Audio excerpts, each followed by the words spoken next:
Well, good afternoon, everybody. Welcome to another episode of the Industrial Real Estate Show. Pleased to be joined by a repeat guest and one of my favorite guys to talk to, Jeremy Mercer with Matador Capital. Jeremy, thanks so much for joining me on the call again. Chad, thanks for having me on again, man. I know we tried to get this scheduled and finally got it. So glad we got it done. So Yeah, me as well. And now that we're close to summer as well, I know it's a little hard getting people scheduled down, so I really do appreciate you taking the time for this. yeah. What's going on in your world right now? I know the last time we chatted, you were looking, still wanted to do stuff in Oklahoma. Texas was still an area that you were doing a lot of stuff. What's the landscape look like for you right now? We're still very Texas focused. Oklahoma, we're looking at a couple things, but nothing's really connecting up there. And the challenge we're seeing up there, we were kind of chatting about this earlier, is Oklahoma. You can buy yield up there, but you can't really, there's really nowhere to go with it. Everybody will sell you a 9 to 10 cap, but that's the market, and so it's tough. So you need to be buying at a 12 cap to, in your typical syndication type, to find an exit and to make some value and create a pop. We're seeing a lot of challenge there, but we're still, picking up a couple assets in Dallas. We're getting a lot of traction in San Antonio. We love San Antonio, and we just closed a 50,000 foot building there about 3 weeks ago, and we've got several entitled down there. Several in Dallas. We made Houston a kind of a market that we want to go after this year. It's been kind of challenging because it's just so Houston not having zoning makes it so fragmented on like how things work down there. So we're just really trying to get our arms around that right now. So The one story that I always think about when with Houston is there is an amusement park. I think it's a suburb of Houston. It's not directly in Houston, but it's a suburb where there's an amusement park right on the shore. And there was several houses not too far from there. And when the amusement park wanted to expand, because there is no zoning ordinances, they just went and built a roller coaster literally in somebody's backyard.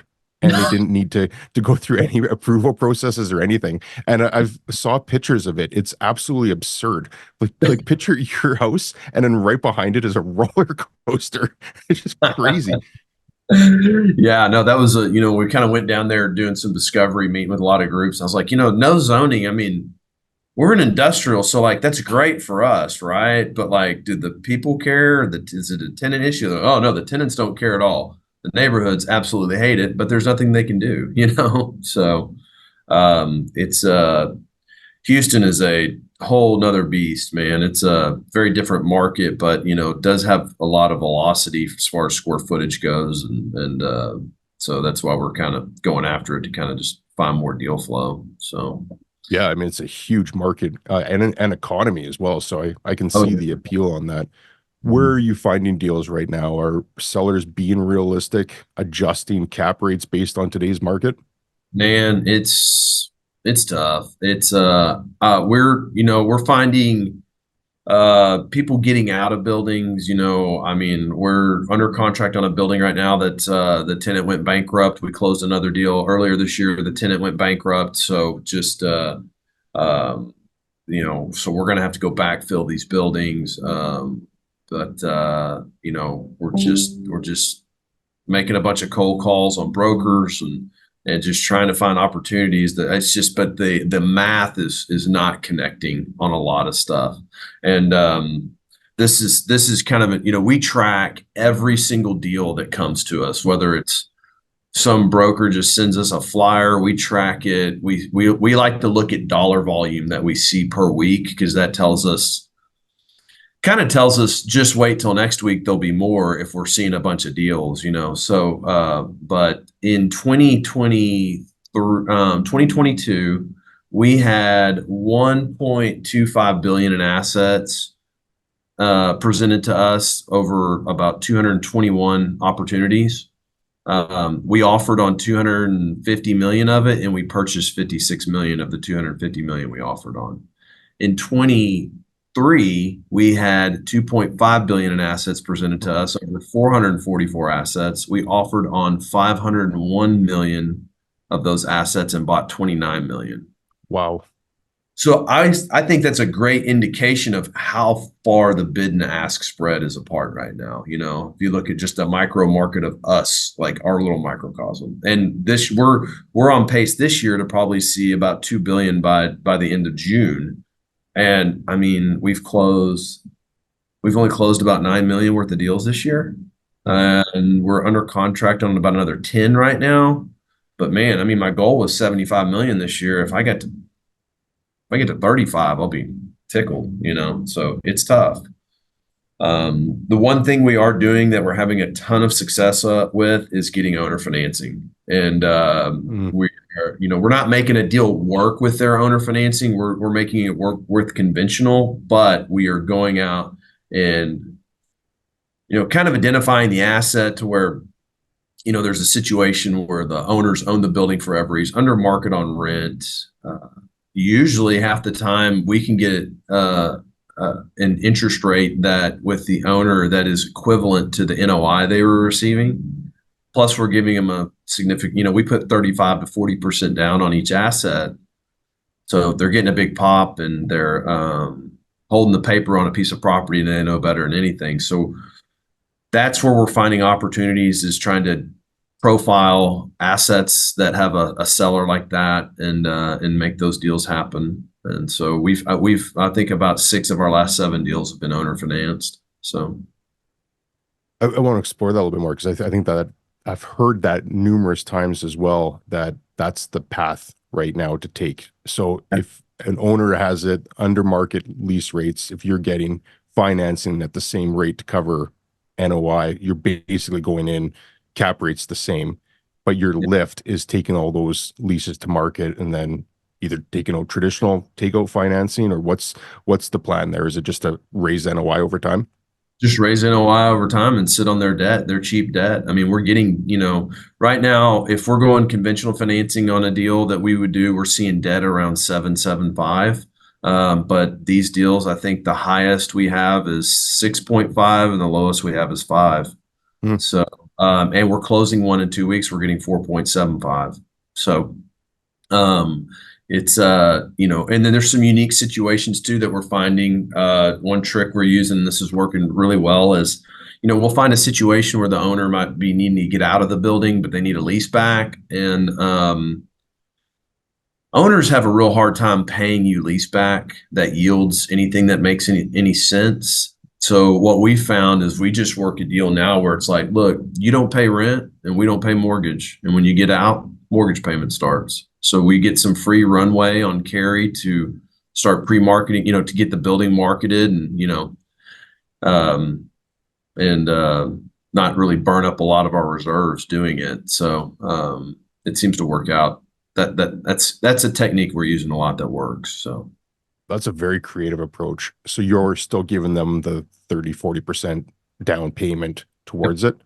Mhm. You're just not charging them any mortgage or you're yeah, because on sale leaseback, you're not paying a mortgage, they're not paying rent. So it's Right. for them, it's just they get some cash flow up front. They're not spending money every month until they move out. Are Yeah. those scenarios where it's short-term leasebacks then, or are those even longer? Yeah, for the most part. The longest one we have right now is 1 year. But the tenant actually got out, or tenant slash former owner slash lender got out in 6 months. So we now, if we can land a tenant sooner, we actually do better on the business plan. So but that one worked out really well because it's a very unique asset that's going to take a while to lease because it's a very specific iOS type site. But we'll get it done. But yeah, it not to say it takes the pressure off, because the pressure is always on to get these things stabilized, because that's when you're an operator, the biggest pain in the butt is going to be a vacant asset, in my opinion, just because there's a lot to deal with the vacant asset, and then the leasing team, vacant building, theft, all these different things that you can encounter while you're trying to get it leased up. So we really try to focus on those assets hard and get them leased up and get them cash flowing. I mean, that's the whole point of this, right? Make money. So Yeah, that's as an investor myself, that's the scariest part to me is having a vacant building, especially if it's a single tenant building and it goes vacant because you're right, now you lost cash flow, but you're also paying all the operating level expenses and your debt. Like it becomes a bad situation pretty quickly. Yeah. What do you do? Is it how do you have a brokerage team in place? How are you focusing on these to lease them as quick as possible? We have a saying around here. We call it an asset is in the PTSD mode. So and that's our acronym for that is push towards stabilization and distribution. So it's like, work in the leasing team. I kind of put my broker hat on too and call all the brokers and work through work on tenants that would go specifically into that space and really just try to work those angles on it. And then construction. I mean, construction is one of the biggest time sucks of this industry is, people sometimes ask, what do you do for a living? I'm like, well, I'm in commercial real estate, but I really think I run a construction company more than anything, because we're doing multiple millions of dollars a year in construction on assets. So it's really managing contractors timely. So even when you get the lease done, then it's like, man, it's the push to get the TI done. And so just a lot of focus with me and my asset manager on like pushing all these items forward every week is just kind of a part of what we really focus on. So Do you have any systematic way of approaching a vacant space? Like, do you go in and automatically do a certain amount of cosmetic improvements or update the office or perhaps update LED lighting? Is there anything you do every time or is it case by case? uh kind of a mixture of both, right? It's first thing is get a security system on it because next thing you know, your power is going to get ripped out. So get in it, get it secured, get the property, make sure everything's working, right? Make sure that the lights are working and everything's clean, those are just some basic things you can do to win, right? And then as needed, do make ready, just some basic things that the tenant's going to ask for no matter what. So just go ahead and get those things done so there's not an objection. And especially on the smaller bay spaces, those things tend to move pretty quickly. So you might as well just get it done because they usually want to sign a lease in the parking lot and move in. So so yeah, uh, executing construction is it's paramount, right? Because it's you're relying on a third party, you're relying on your GC, and you got to manage their timeline that they'll never hit because contractors just don't ever hit timelines, and so it's just part of it. So It really is. And that's the same on everything I've been involved in too. Jim McKinnon had a question. Hey, Jeremy, say in Houston, what is the average annual lease rate for iOS sites? Here in Edmonton, we probably quote 70 cents per square foot for poor yard and 90 cents a square foot, average dollar to dollar 25 for really good. So I don't Houston. I'll apologize. I don't really know. We have not executed it. We just started in Houston in January, and we haven't even contracted anything down there yet because we haven't got anything to match. And it seems like most things we've seen are business parks. So I'll just speak on what Dallas looks like. Dallas is probably a market where you're trading on the low end $6,000 per acre per month. So I guess that's Hmm. net. So that's $1.65 a foot. $6,000 an acre is going to be fenced, crushed rock type yard. And then your upper echelon is going to be 8,000 to 8,500 a month, triple net per acre. So the big thing I think in iOS that you got to have is a shop space. Like I don't like iOS. I think it's like pure yard space. I don't. I think it's that acronym got really popular and a bunch of people put money into it. And now I call them buildings I was trying to sell people forever, and then capital markets put an acronym to it, and it made it institutionally safe. So all this money flowed into it. They make all these truck yards, and now those things are pretty difficult to lease. We're currently in an iOS site that we're under contract on. That's just a yard, but we're going through the process of pre-development meetings to build a building because I won't do it just as a yard. So I think the big thing of people looking at iOS is you need to have a shop component to it. Otherwise, you could get lease up time would be is very long without it. So Yeah, I've seen the same things, just pure straight yard, which I mean, that's what it was always called, is just lay down yard or industrial land. And you're right, it's so funny. I even tried going back and seeing who coined the term iOS. Like that just right. came out of nowhere in 2020. And then you're right, it became so popular. Everyone wants to discuss iOS. Well, it's just yard. If someone even said it's just a parking lot, so it's funny how the capital markets put a name on it. That's a good way of describing it and became so Yeah, popular. yeah, yeah. What do you what are you seeing most demand in right now? Is there demand for still big box warehouse space? Is it class B now? Where are you seeing most of the tenant side demand? I still see tenant demand size and Class B spaces. I always see the real reason the most of our assets are going to be some kind of building with yard space. I call what we do more low coverage type sites. I see that demand always being there, especially in the Dallas Fort Worth market. Um, Anything with a yard space is demand. There's a lot of demand because it was never Dallas Fort Worth was never built with that kind of need in place. You go to Houston, there's a yard everywhere, right? Again, no zoning, so you can make whatever you want wherever you want it. So it's more commoditized down there. It's also more commoditized in Oklahoma City because of the oil and gas market. And so I think Dallas Fort Worth buildings with yard are always in high demand. We purchased an asset in February, is 60,000 feet on 7 acres, and we got it leased. Like we were in lease negotiations within 30 days, for a group, and that group was looking for that building in Dallas, and those buildings just don't come up very often. And when that one does, that tenant shows up and they need it.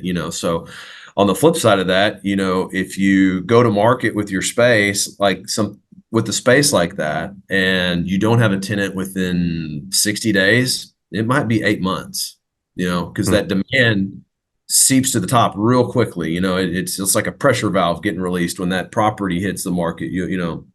Everybody will show up, and if that tenant needs it, you're going to lease it. So, and a real reason we kind of focus on those properties is just back from when I was brokering full time. I trying to find those sites off market for people were just so challenging, and having a listing for one was the easiest thing in the world because you knew the day you put it on the market, you're going to lease it or sell it. Um, so that's what we try to focus on those assets where we do the best. We also do the small bay business parks. They seem to have decent demand still on tenant base. It's definitely slowed down. And then big boxes are just sitting. Like I think there's going to be an opportunity for users to purchase some of these big box for just to occupy, where that wasn't an option a couple years ago because these developers need to get out of them. And obviously, Dallas was building at one point. I think we had like 100 million feet going up, and that is scaled down significantly. We delivered 66 million feet last year, and this is all big box. And like the majority of our vacancy is in 500,000 square feet and up. So I think those big boxes are going to be sitting for a while. So It's funny. Adrian Ponson's on this call right now. He's the director of research for CoStar. And him and I were just had an interview yesterday, and we were talking about the difference between that small bay industrial or flex or class B and that big bulk warehousing. And he said that's a common trend all across North America right now. What do those big box owners do right now? Is it just a function that they added incrementally, so might be sitting on more vacancy, but they still have all the other occupancy supporting it? Or or does that situation get worse? I mean, it could get worse because, I mean, let's be honest, developers don't build to supply and demand. They build to the cost of capital, and capital was cheap when it's time to do that. And I mean, they saw a lot of developers, a lot of guys got out of whatever they were and started their own development shop and started putting buildings up. And because they were watching people start tilting walls and signing leases, right? And but that has since slowed down. And someone always gets caught holding the bag on this, and I think that's kind of, this is the musical chairs where the chair has gotten pulled and people are kind of hovering around. They'll get the spaces leased, it'll happen, and well, depending on what market you're in. But Dallas Fort Worth, we got a pretty good glut of that stuff right now, and especially down in South Dallas there's a bunch of it. But I think it's you know long term, you got Dallas that's going to bail you out of that situation, but it could be a situation depending on what kind of debt these guys took. If you sit around vacant long enough and you don't secure a tenant, man, you really need to consider selling to a user, or might be a cash in refi time. Which I've got some developer friends, man, they've had some pretty bad capital calls on these things. So. Yeah, that's an underreported phenomenon happening right now in my mind, is that everybody that's especially sitting on a vacant building or is coming off a 5-year fixed mortgage and they're looking at refinancing, whether they have leases that haven't accelerated enough to cover that, or they just haven't been able to lease and perhaps the market softened, they probably do have challenges meeting that debt service coverage ratio, which I'm surprised that's not more news across all asset classes, not just industrial. But if you have to do a cash in refinance, where's that money coming from? Like it's coming from your pocket. You might have to sell something. Not many people are just sitting around with a whole bunch of money to do a cash in refinance either. No, it's and your equity partners don't like capital calls. I know they signed up for it, but they don't like it when you call them for that.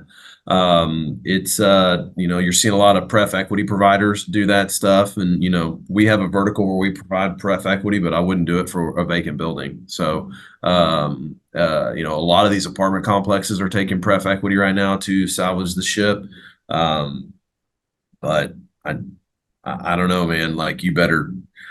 I I, I think if you syndicated deals with here and there, if you kind of, like, I call it, maybe the social media type raise of people, you might have a problem, because getting those people to send you money in on a capital call is gonna be tough. Whereas if you have a larger capital partner, that might be tough too, if you haven't operated it right. But the other thing fighting, let's call it, other assets besides industrial, is going to be the insurance costs in Texas have skyrocketed because of all of our storms. And so I know people that are in apartment buildings where DSCR was fine. They get their insurance renewal and it wipes out their NOI from the increase. Wow. And that's I think multifamily and office are going to have the biggest challenges with that. But yeah, I think if you're not, if you're running on floating rate debt right now, or even if you're on fixed debt that's in the low threes, and you've got an asset coming up on, you're staring down the barrel at 8%, and it's where some decisions are going to have to be made. So I mean, that's another thing we are chasing right now is loan expirations. There's a decision to be made there, whether you refinance, take a pref equity check, or capital call your partners. It happens. So, Do you expect that to accelerate in the coming year or two, or what's the catalyst, or where something where and perhaps shift from all these boats taking on water right now to where they start getting ahead of it? well, I guess everybody can pray for the Fed to drop rates. That's the first thing you could do. Um, but I don't, man. You better just be working that business plan on that asset as hard as you can. But some people are just totally screwed, right? Like, I mean, you can't go to a multifamily site and tell everybody to pay more in rent just because you took floating rate debt and it's fixing to switch on you. Like, and it sounds like to me, multifamily, from what I hear, multifamily rents are getting compressed right now. So, you're fight. The walls are closing in from both ends on you on this deal. So I don't know. I think you got to probably have the right capital partner, or you sell and preserve cap as much capital as you can, and maybe you didn't make any money on the deal. Maybe you lost a little, but maybe you didn't lose at all. That might be what people are looking at. But I think we did the exercise of this on our portfolio last summer. We said take every asset, mark take the interest rate to 10% whenever the loan matures and what our NOI is. And we have about 30 assets, and I think we had 5 of them fail 1.25. So I think as long as you're prudent and know where you sit. So I look at those ones that have a 1.25. I'm like, okay, well, just let's keep that in mind. Well, what we got to do to grow rent? What can we, when that comes due, or maybe that's an asset we just sell now, right? And look for the 1031 buyer looking for some yield, sell it to them, and just get rid of that problem now. So, but I think that's really all you can do. What percentage of owners do you think are actually doing that stress test exercise? I bet a good chunk of them are probably, I don't know, 80% of them. Some of them are still, I would say the ones that went and bought like really big houses and cars and stuff like that are the ones that are not doing it. So I don't know. Um, it I almost went broke one time in my life, and it won't happen again. So I'm pretty on it. So Yeah, I can completely appreciate that. yeah. With industrial, the one thing that I've noticed more than ever is it all gets lumped into one category of industrial. So you could have a small business park that has 3,000 square foot bays. That's in the same conversation as that 1 million square foot distribution center that's empty. What conversations are you having right now, whether it's with investors or lenders, to say not all industrial is the same? Um, you know, I don't know if we're having it with lenders as much, because most of our lenders know us and know what we do. We've got track record with them. But well, I take that back. Okay, well, most of our existing lenders, but we had a meeting with a lender on Monday, and we had to really just explain to them how a low coverage site really works, because they looked at this one building we're buying right now. They go, oh, well, you're paying too much per foot. I'm going, well, yeah, if you compare it to a dock high distribution building, I am paying way too much per foot, but I have 2.5 acres a yard with a shop space on I-35. Like, this is not I'm not looking for a distribution tenant on this thing. So I think the biggest challenge for us is with our low coverage assets is to kind of explain, because there's a big jump in price per foot, right? So all these, when you run a CoStar report that says what's the average price per foot in a market, well, it's going to give you the average price per foot of the whole set of food groups, like you just explained, right? It's not saying, hey, uh, and it's not like saying, okay, well, all these bulk distributions are trading at $90 a foot, and then it, it it just runs the gamut of things. And so it's really it's really an income thing to me for those buildings, because at the same time, like, yeah, I could be paying $160 a foot for a building and everybody thinks I'm crazy, but I could sell it to a user for $230 a foot because they need the yard space, and there's no yard space deals in Dallas. So you know that maths to me. So it's that's the real education we have to spend. Small bay and stuff like that, people get that. That's kind of like an apartment complex for industrial. Bulk distribution, they have a pretty decent understanding of that. But educating lenders on, why are we paying $160 a foot for this building when a building down the street sold for, they don't understand the value of the additional land that goes with the property. That's the biggest thing we have to overcome. So Yeah, and that probably doesn't even get noticed in what you're presenting to them. You're saying here's a 10,000 square foot building at $160 a square foot, but this 500,000 square foot warehouse sold for $100 a square foot. It's two completely different assets. It's almost like comparing an apartment building to industrial at that level. So I could see that being such a challenge. Well, we got to educate the appraiser too. I mean, who's the first person the appraiser calls in a deal? They call us and they go, "Hey, we're appraising this. Do you have any comps?" Absolutely. Here you go. They're all right here, and we've had to kind of scrub those things to be really indicative of the asset we're buying, not of the market. It's almost like you have to create a subcategory market, right? It's just there's multiple menu items on the industrial real estate asset menu, and you got to just really hone in on what that kind of use is. So Hmm. Jim had a couple more comments here I just want to get to. Spending a lot of time on site coverage ratios. There's no uniform or formula, and sometimes hard to get value for excess land. Uh, and then his question was, do you peel off the excess land on site coverage to bring building square foot back to the average site coverage? um do I peel it do I peel it off to get back to site coverage? Do I just not use the land? Is that what he's saying? And Jim, you can clarify, but I think what he'd be referring to is, do you charge one amount for the building? So if there's a 10,000 square foot Got it. building, and then do you charge a dollar a square foot for the yard space? No, it's starting to get some congruency on price per foot to the building for a kind of a yard component. Like uh it's I don't know. It's kind of like an evolutionary process, right? We're constantly trying to find that metric that works to tell you that. And every time we start getting close to it, then a comp comes in that totally throws all that off. So it's tough to do that. I'll just be honest with you. A lot of it's just by our gut feel from doing it so many times. It's like, man, you're going to get this much for this building. Why? Well, let's look at what's available around it. Oh, nothing. So if a tenant needs to be in this market of Dallas, this is their only option. And so we'll trend toward the higher rate of the deal, of what we see in the comps and try to push. So I'll kind of overshoot pricing a lot on, not on my underwrite, but on my listing price. We underwrote 16 a foot net to the building. All right, go to market at 19, see what happens. Hmm.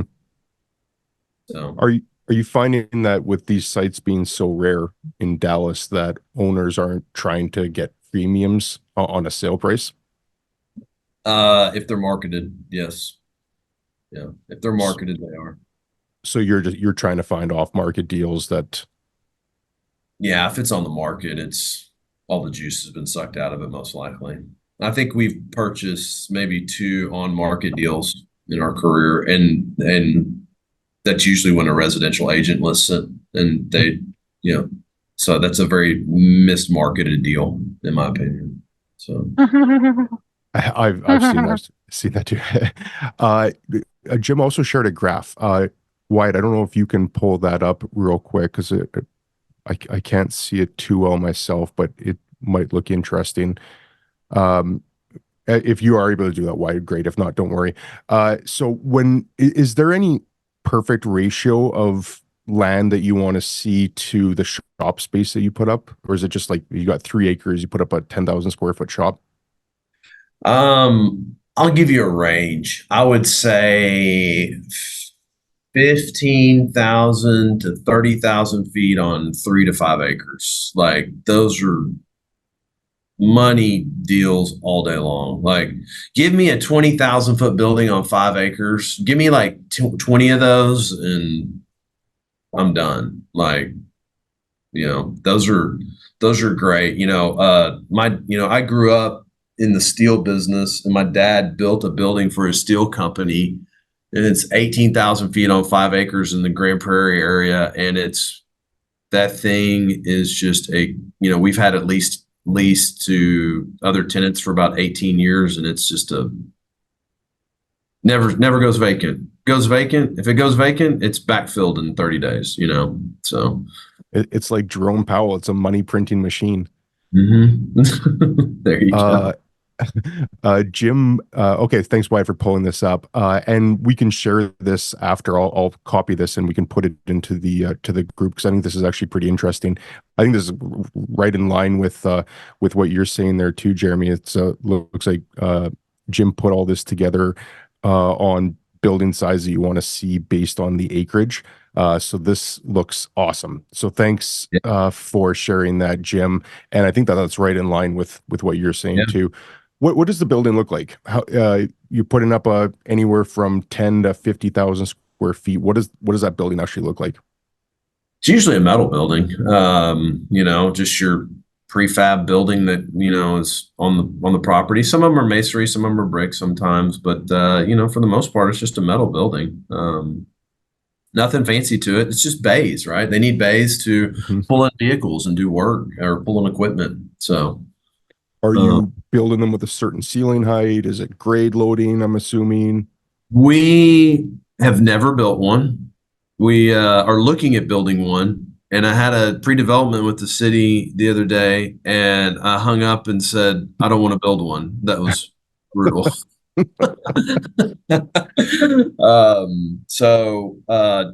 Our one of our sites that is a pure ILS site, we are going to probably build a building on it, but that's the one we got a year of no payments on. So for the lease back, and but uh, but this other one, man, construction just kills your team's momentum. I mean, when our team is trying to get things done and we lop a massive construction project on it, it is just it's draining. And also, I'm looking at this one deal. The yield's just not there in construction to do that. We're solving to the same IRRs that we would do on an existing building. So why go through the punishment of it? So we're gonna have to get a drastic reduction in the price or something like that to make it make sense to take the butt whipping that construction is.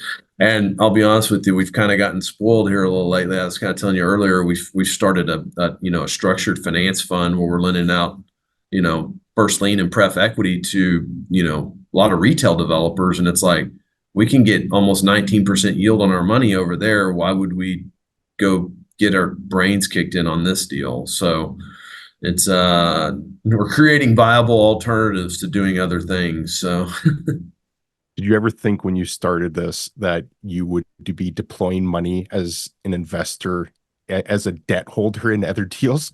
well, I've always kind of done debt. So I man, I've had a couple. I've done notes for people. All this, I've kind of just stumbled into it. Like my brokerage career, I'd have a guy gets an owner finance offer on a building, doesn't want to do it, and I'm like, man, you need to do this, and doesn't want to do it. I mean, and we do it instead. We become the bank on it because we have ways to leverage with our lenders and use their money and loan it out and sidecard with our equity. And so I it, it's kind of something I've always done, and I've lent businesses working capital money attached to their real estate, secured with that. I've done just, owner finance several of our assets to other, buyers and stuff like that. So I've always knew there was something there that we could do with this. And, but now it's something I know we can really do. And, we're closing out our fund and we'll be close to deployed of our first round as soon as we, within 60 days of closing. So I think the opportunities are out there for that stuff. It's good to work on. The real nice thing about it is we are brought opportunities from people that actually know how to do all the math and when they're asking for this money versus, a lot of brokers bring us stuff, and when we tell them it doesn't work, they're like, "Well, why doesn't it work?" And I'm like, "Well, here's the math." You didn't carry the one. Yeah, yeah. So, but it's I don't know. Hey, I've always just found stumbled into creative real estate deals, and so we're gonna just and a thought of it too is like we will end up in some equity positions with marketing to those needs that so it'll increase deal flow. And our biggest thing is we look at it every Monday. How many total dollars worth of deals opportunities did we see last week?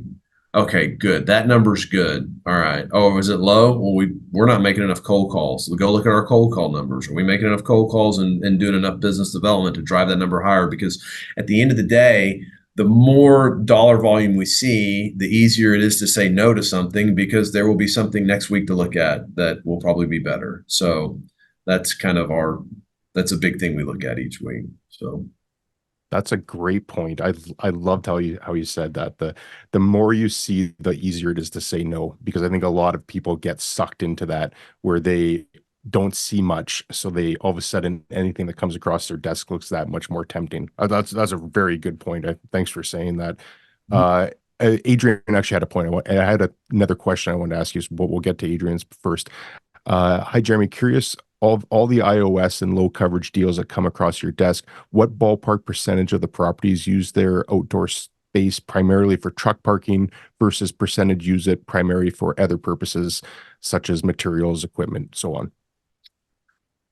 I would say the majority of them use it for other things other than truck parking. And maybe, and now that could be, I've created the lens that I don't want a truck parking place brought to me, you know.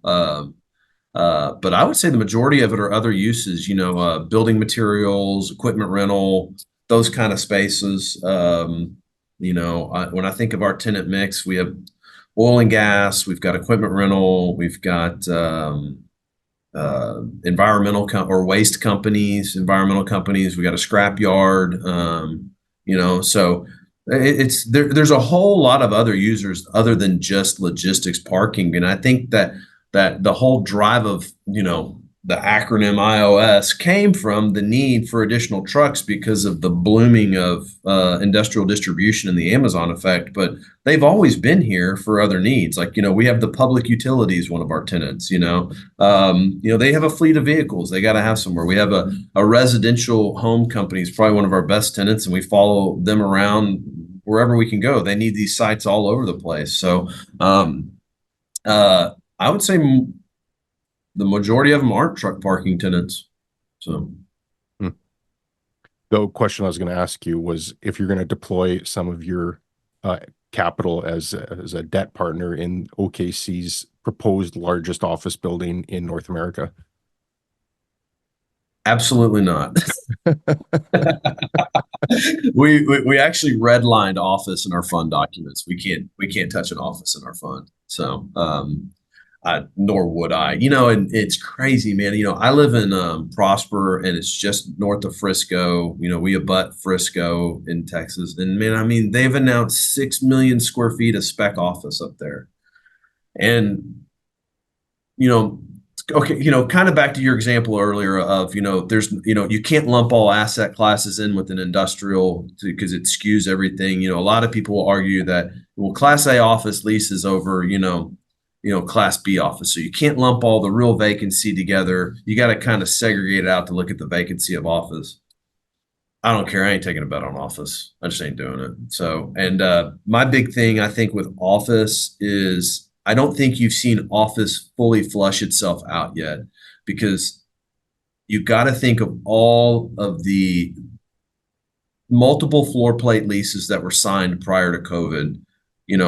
Company. I just think of this because I know this floor plate. I look at, like, there's a building in Dallas on 35. There's a big tenant in there that's in 7 floors, and they're going to expire in like 2 to 3 years. They're not keeping 7 floors. It's not happening. They signed this deal before COVID. So how many of those multi-floor plate deals are just a sitting time bomb to go off? Are they going to renew? Probably. They'll probably keep 2 floors out of 7, But then you got 5 floors of an office that's just going to get whacked. So I don't know. Office has all the TI and all that stuff in it. And then now you have a lot of building owners that are like, why even put money into this? I don't even know if I can get tenants, Well, you got to up the amenities to get the tenants. It's like, yeah, maybe, And so, yeah, we will not be investing in that development. And we will, if it, like I said, if it gets permitted and starts happening, Matador Capital's for sale. Everybody can buy everything.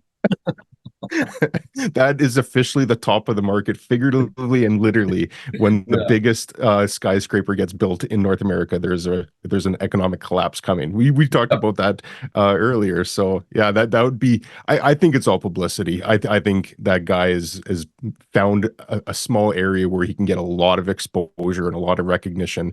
I'd be very surprised personally if that goes ahead in its current iteration. Totally agree. I doubt it happens. So To your point though, with office, I'm the same. I think office is scary for that exact same reason, is that the shoe hasn't dropped fully yet. There's every big company that leased office space, call it 2017 to 2020, they did 10-year leases. Like that's just the reality of, if you're putting in that much TI to build out a space and make it what they want, you're doing a minimum 10-year lease. So those haven't come up yet. Like we're 2, 3 years out before that big corporate pullback of office requirements.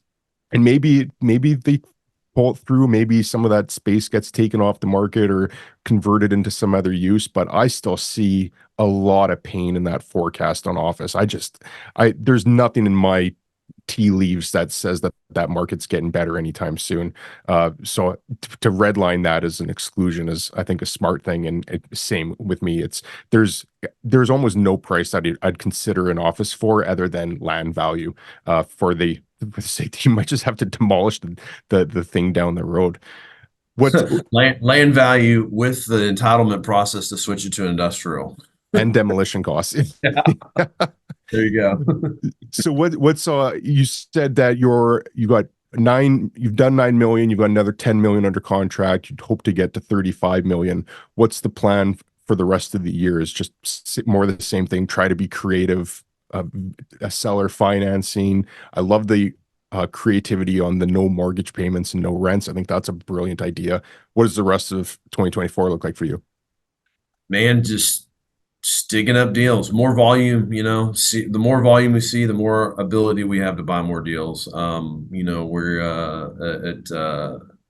we're looking at just some specific marketing campaigns. We're really spending, we've kind of poor boyed this thing for so long, but we finally hired a full-time analyst. And so it's like and I got a intern in here this summer building a lot of databases, and so what we're really looking at is let's target the assets that we know we like, let's build that database up. And then let's profile those owners based on their mortgages and what their maturities are. And then let's profile the tenant base that we want to be associated with. And one thing I've looked at with some of these iOS tenants is like, okay, I like this tenant, find their locations. Now look for every building next door to them and try to buy the next door building and then expand them into it, and it, so those are just some ideas, we're trying to float around and trying to execute on. And, so we try to pick two or three of them and just really hammer down and execute on those and get those going. But I think really just identifying, we know the assets we want to buy, we know what they look like, but like actually identifying them with an address and a profile. And we kind of call it like, kind of think of like, you're like almost like you're a missile, right? I need to acquire a target, and then now we shoot at that target, and that's a direct marketing campaign to that owner and to that tenant, that makes sense for our portfolio. Yeah, that makes a ton of sense. That what do you shoot at if you don't have a target? You're just Yeah, firing missiles off and hoping that they hit what you want. So yeah, right. it seems much more efficient. You've started your own podcast too. How's that going? No, it's fun, man. It's a lot of fun. So we kind of have we have a couple little segments on it. Monday, or it comes out every Tuesday, but me and will get on there and just kind of we'll run through the markets, stock markets, treasuries.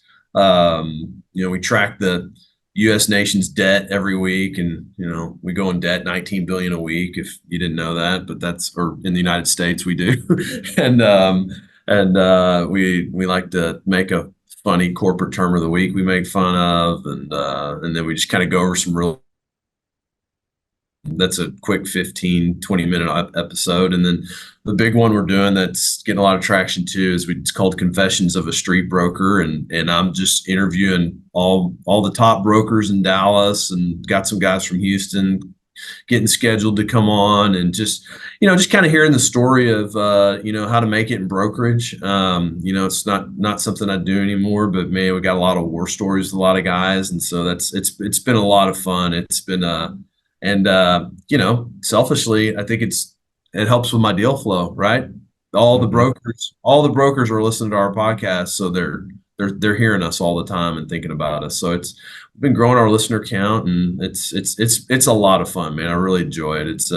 We got some really good episodes we just recorded, and so it's fun. That's awesome. Yeah, I've listened to a few of them and they're very well done. So you guys are doing a great job. And you're right. Not only are you adding some value to the community, which there's a lack of that, but you're also creating deal flow into you by that name recognition. So I think it's a brilliant idea. Yeah. If anyone has any other questions for Jeremy, please put it into the chat. I have one last question, and it's a question I've been trying to ask people at the end of every interview. We've covered a lot. What questions haven't I asked you that I should have? Questions haven't you asked me?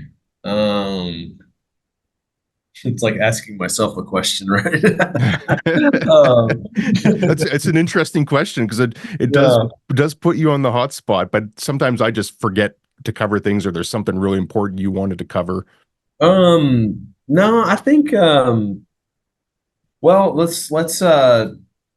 okay, well, let's get into the hot Twitter stuff. What do I think about the all the Twitter nuke bombs going off I here love lately? it. I love it. I So, think that's a great topic. man, a lot has happened in the last 2 weeks on Retweet, which is kind of where, that's where we met, and Mhm. and all that stuff. And I don't know, there's a couple opinions I have on it. I think sucks that Chris Powers left the platform. He's a great That thought really leader on sucks. there. Yeah, I totally get why he did it. Like, he does not need this, but he was a great contributor to it. I think it seems like the guy going around doing this is probably the same guy of multiple accounts, in my opinion. And I almost feel like this. I don't know. It's kind of hard to police these things, right? It's not something you can really do. So someone can go in there and spread, your name, can smear your name, and so it really raises the question of, is being on these platforms worth it for certain people, because, me and one of my capital partners were talking about it, and he goes, well, whales only get harpooned when they surface, and so I think that could be a situation for some of these guys. Now, some of these people that may have, I don't really raise equity on any of these platforms. I like these platforms to just kind of go, I think of it like, you're at the local coffee shop, and you can walk over and have a conversation about one thing, and go over here and have a conversation about another thing. And then honestly, if someone connects with you, and you make, and they want to invest with you, well, then that's on them to do the vetting on those things, and so I think the biggest thing that comes out of all of that is, I think the guy that's kind of pulling all this off is trying to act like he's some champion for the uneducated LP, but that's on them, man. They need to educate themselves. You need to interview these sponsors. You need to know who they are, and I guess the other thing I would say too is, if a sponsor is interested in you, and the most you can cut is a $50,000 check, and they're giving you a lot of time, you should question that. So, I think, but I think I also think it's kind of screwy that everybody's doing it anonymously. If you're going to call somebody out with facts, and have a debate. You know, don't just lob rotten tomatoes at everybody. So, Yeah, I'm with you. I'm torn on it. On one hand, there are some bad actors in the space. There are people that have probably swindled unsophisticated investors. Ideally, they should be accredited, So they should have some degree of sophistication, but I don't know if that's always the case. I don't know how many people skirt the limits of saying that they're accredited or actually prove it, or certain funds. I know one very famous syndicator has a fund for non-accredited investors. So Yeah. I think that there is some dumb money out there. And there's also some money out there that that guy who has $50,000 to invest in a project, he might really need that money versus a prudent investor is like, well, I'm going to almost not gamble, but I'm going to take a calculated risk with this money. And if it's gone, I can accept that it's gone. But some people, I think, have put money that they don't have in there. So if one thing comes from it, if it does shine a light on the fact that there are some unscrupulous operators out there, I don't think that's necessarily a bad thing. But someone made a comment the other day, which I completely agree with. Bad LP terms is not the same as fraud. And I think that there is of that connotation that some of these people are committing fraud. And I don't think that's the case at all. I Yeah. think we're in a real estate cycle, and some of these assets are struggling. Like you said, the walls are closing in. They've got downward pressure on rents. They have upward pressure on expenses, insurance, property taxes, debt. So that's a terrible situation to be, but it's a cycle. So that doesn't mean that they fleeced their investors or that they're committing fraud. It's a circumstance of what we're dealing with. So yeah, I'm completely mixed on it. I was very sad to see Chris go. I hold Chris in such a high regard, and he was one of those guys. When he put out a post on Twitter, you'd read it every time, just because there's a lot of thought and wisdom that went into it. So I think it's a net negative for sure that we're losing some people, and I think that there's other people that'll be hesitant to join now. I think that there'll be people that are on the fence on whether it's worth it. And the only trade-off is that this anonymous account just put a little bit of a spotlight on it. So yeah, I think it's a net negative overall, and I hope it just passes and this rolls through like just a cycle, just like real estate. This is a cycle in Twitter. Well, another point I want to bring up about the investor that only has $50,000. If a syndicator is targeting those kind of LPs, it's a very safe position for a syndicator that could commit fraud, because those are the kind of LPs that can't go take you to the mat on a lawsuit. They probably Mhm. just wad up their LP agreement, throw it in the trash, and move on in life. You got a guy that can write a real check, and you do that to them, they're going to take you to the mat. So it's a little different. So I think if you're an LP looking at getting into deals, really understand who the other LPs are in the deal. Like, is there larger? I have one LP. He knows I have a large institutional LP, and he goes, "Are they in this one?" I'm like, "Yeah." He goes, "Okay, just put me down for 10%." Like, he knows that I'm being watched, by a larger capital partner. So I think that's something to think about as an LP when you're investing, is who are the other capital partners in this deal with you, especially if it is an amount of money that you really can't afford to lose.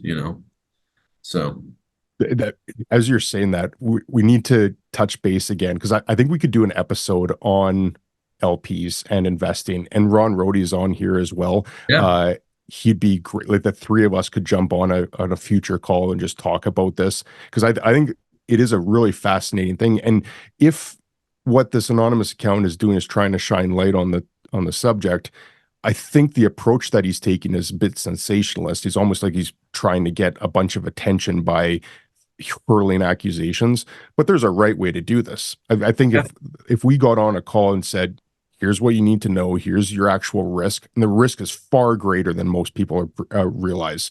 Like everyone thinks it's backed by real estate, it's fine. I think that the risk of an LP is far greater than most people factor into. So we could actually have a really good conversation about here's what you need to know. Here's some of the risks. Here's how you underwrite this yourself, and here's how you should even be in a position to do it. So let's touch base yeah. on that. I think That'd be the three cool. of us would have a very fun conversation on that.